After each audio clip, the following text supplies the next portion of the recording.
Berbagai upaya terus dilakukan pemerintah untuk mencapai target transisi energi bersih di Indonesia, salah satunya adalah dengan mendorong penggunaan kendaraan listrik.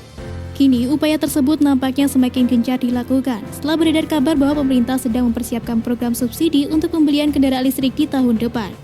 Seperti yang telah diketahui, sebagai salah satu tujuan untuk mencapai realisasi energi bersih dan meminimalisir polusi udara, Indonesia sebelumnya sudah menetapkan target penggunaan sebanyak 2,5 juta kendaraan listrik pada tahun 2025.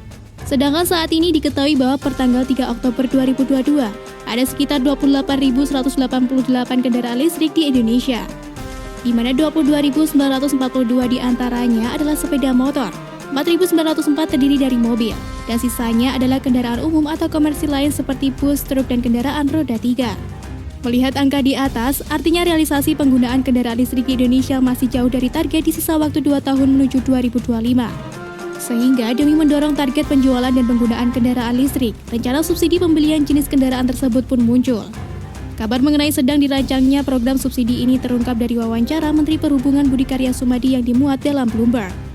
Meski belum ada angka pasti mengenai seperti apa skema atau berapa proporsi subsidi yang akan dihadirkan, pemerintah diketahui saat ini masih menentukan besaran dan mekanisme tepatnya.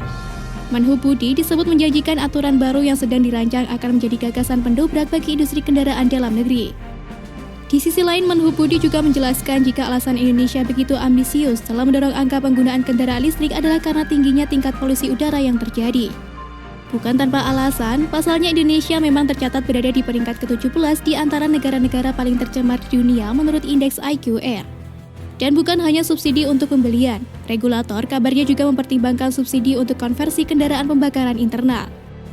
Menhub Budi juga menjelaskan subsidi ini sangat memungkinkan untuk direalisasikan, di mana saat ini pemerintah banyak memberikan subsidi bahan bakar minyak akan bisa dialihkan jadi subsidi kendaraan listrik. Selain itu, dampak perhitungan lainnya dengan semakin banyaknya polusi akan berdampak pada aspek lingkungan yang menjadi lebih baik.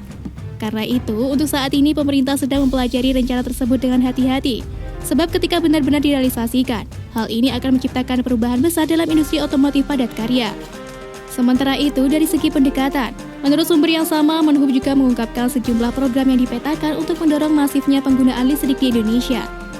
Pertama, dari segi industri, kementerian terkait telah melakukan pendekatan terhadap produsen mobil listrik yang ada di Indonesia. Salah satunya Hyundai Motor Co dan BYD Co China untuk membangun ekosistem EV. Kemudian sejak awal tahun 2022 ini, sudah ada transisi yang mendorong agar semua kantor negara beralih menggunakan kendaraan listrik sebagai kendaraan operasional. Selain itu, harapannya dalam 5 tahun ke depan, semua sektor angkutan atau transportasi umum di Indonesia sudah sepenuhnya menggunakan kendaraan listrik.